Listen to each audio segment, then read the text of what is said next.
Ah, so ito ha, mga kababayan, mamaya ko pa sana ito i-topic, idagdag ko na lang.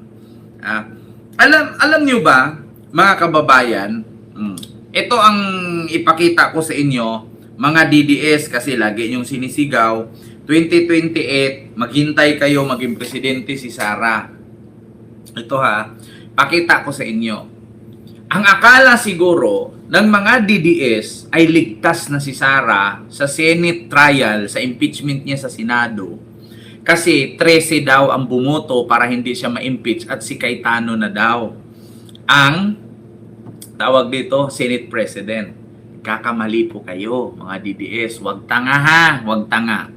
Hindi porket ilipat sa Senado itong impeachment trial ni Sara ay Senado lang ang nandun. Nagkakamali po kayo. Yung 13 kasenador na yan, walang saysay yung pirma nila. Bakit? Hindi lang senador ang dadalo sa impeachment trial na yan. Kasi bakit? Meron po yung mga prosecution panel na galing mismo sa Kongreso a-attend sa Senate.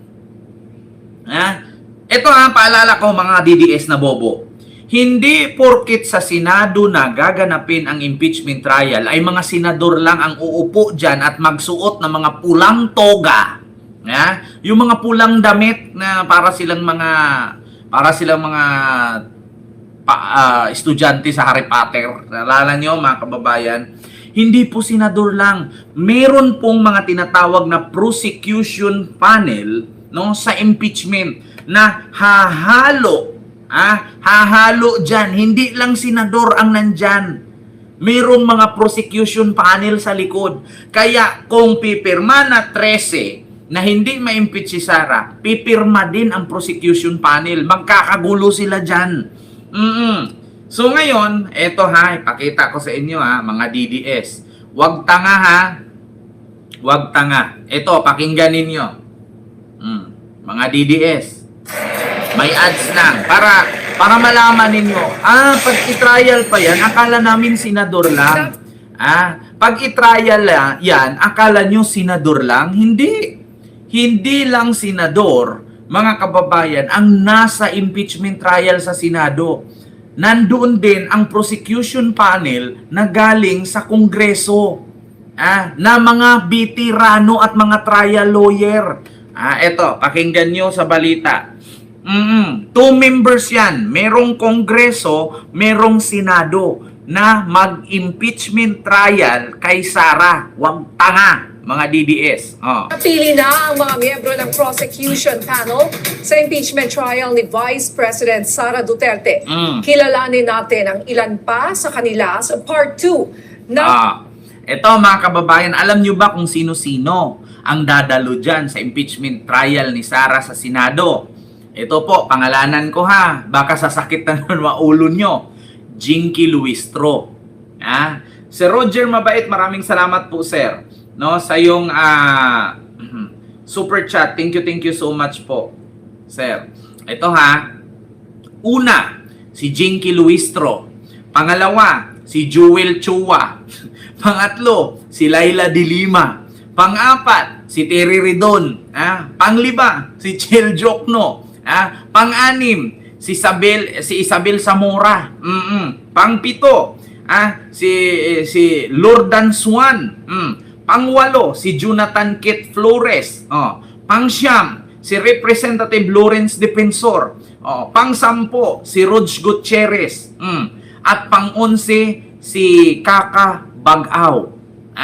So, mga kababayan, 11 piraso po na prosecution panel ang dadalo sa impeachment trial ni Sara sa Senado na magpapasakit ng ulo ng mga DDS. Kaya kung buboto man ang 13 DDS senador, may 11 pong against kay Sara. Yan ang problema ninyo ngayon. Mga DDS.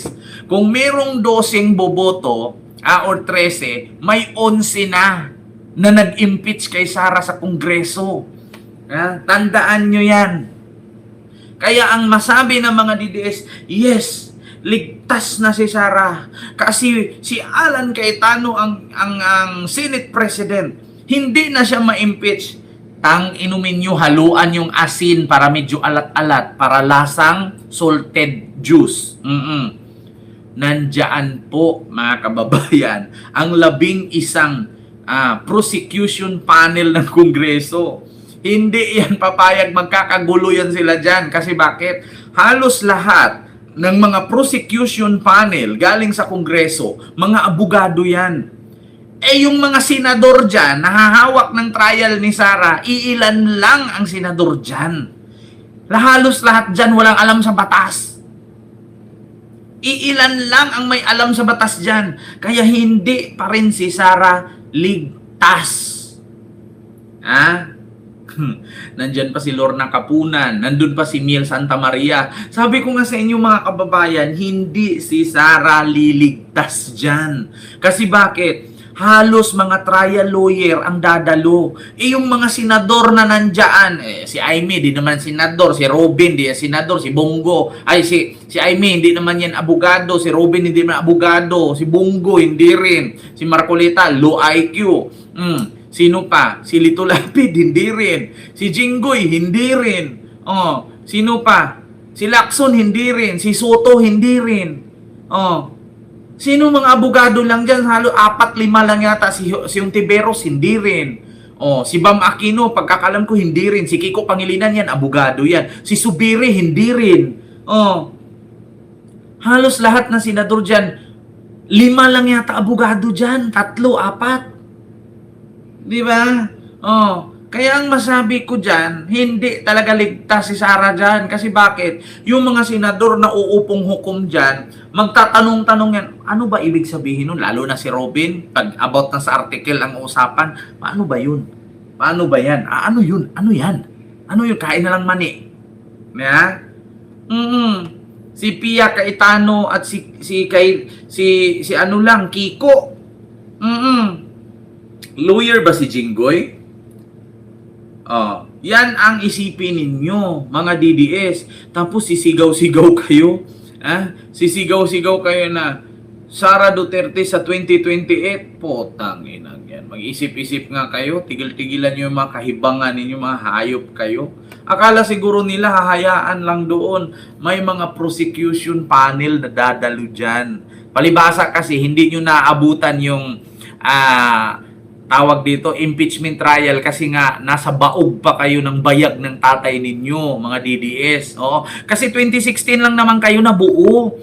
Yung na-impeach si Erap, wala pang DDS nun. Kaya hindi nyo alam kung ano ang proseso dyan. Diba? Na-impeach si Erap, wala pang DDS nun. Yung na-impeach si Corona, wala pa ring DDS nun. Kaya nabuo lang kay 2016. Mga prematured kayo o kayo yung mga kulang-kulang. Ang umaarangkadang balita ni Naomi Tiburcio. Nasa Senado na ang articles of impeachment ni Vice President Sara Duterte.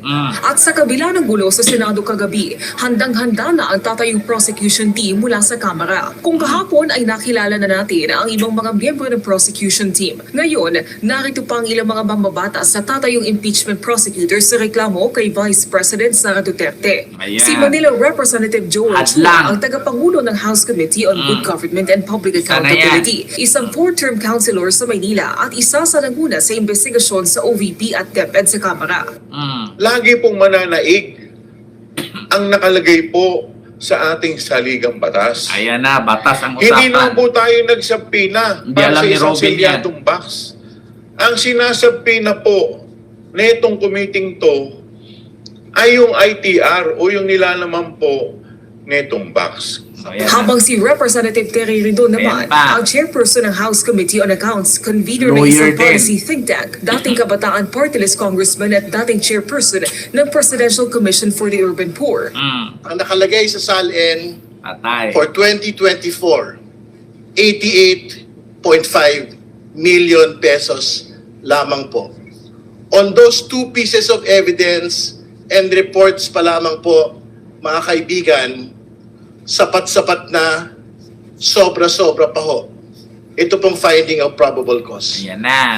Assistant Majority Leader si Representative Isabel Zamora, former partner sa isang law office, Lawyer Pinunong din. Electoral Tribunal sa Kamara at Vice Chair sa iba't ibang House Committee gaya ng Justice at Revision of Laws. Ayan na. Pinangunahan naman ni Representative Lordan Suwan ang Committee on Public Lawyer Information din. at dati ding konsihal ng Cagayan de Oro City. Ayan na. Sa Energy Law and Utilities Regulation naman, eksperto ang abogado si Senior Deputy Majority Leader, Representative Lawrence Defensor. Lawyer din. It is not a simple crime Ayan na nga. under a statute or a law, but Ayan this na. is an impeachable offense under the Constitution. Patay. Pinakabatang miyembro naman ng panel Ito pa. si Representative Roch Gutierrez, na Lawyer isang din. transportation advocate at deputy majority leader. Habang isa namang former partner sa isang law office, si Representative Keith Flores na may mahabang karanasan sa usaping legal. Lawyer Oras sa din. mag-convene ng impeachment court at manumpa ang senator judges, papasok ang prosecution panel sa pagsisimula ng trial para ipresenta mga kaso, ebidensya at witness. Ako si Naomi Tiburcio ng PRTV News, nagseserbisyo para sa Pilipino. Oh, kita nyo? Akala nyo ligtas na si Sarah. Hindi ligtas si Shiminet. Ha? Kaya nga si Sarah lipad ng lipad ngayon kasi takot siya pag na-impeach sa Senado. Walang uwian yan, mga kababayan, sabi ko sa inyo. Pero alam ko uuwi na siya ngayon, di ba? May 15 ngayon, di ba? Kala niyo mga DDS, ligtas na yung idol niyo. Hindi siya ligtas. Puro lawyer galing sa Kongreso nag-impeach sa kanya, ang dadalo. Magkakagulo sila dyan kung magic-magicin, magic-magicin lang ng mga bobong senador na hindi naman mga lawyer. Dyan kayo mag-isip mga DDS. Yung mga senador na hahawak, hindi lawyer. Yung mga nasa likod nanonood, puro lawyer. So, saan ka maniniwala? Doon sa lawyer o sa mga senador na hindi lawyer? Di ba? Lower. Maniwala pa ako, lower. So, yan ang tandaan ninyo, mga DDS. Yung isinigaw ninyo 2028, si Basti na lang isigaw ninyo. Basti for President, Basti for President. May nabalitaan pa nga ako ngayon, 2 senador daw pinagmumura ni Pulong sa GC. Yung 2 senador pinagmumura ni Pulong sa GC. Di ko alam kung sino yan. Sino kaya, mga kababayan? Magbigay nga kayo link dyan. Magbigay nga kayo ng link dyan kung sino itong mga senador na 2 pinagmumura ni Pulong. Putang ina nyo, wala kayong makwenta. Sino kaya yan, Ma'am Miriam Suzuki? No? Ma'am Ashley Kate, sino kaya? Ma'am Rosario Dagasdas. Sino kaya yung 2 senador pinagmumura? Tagina. Watak-watak na ang PDP.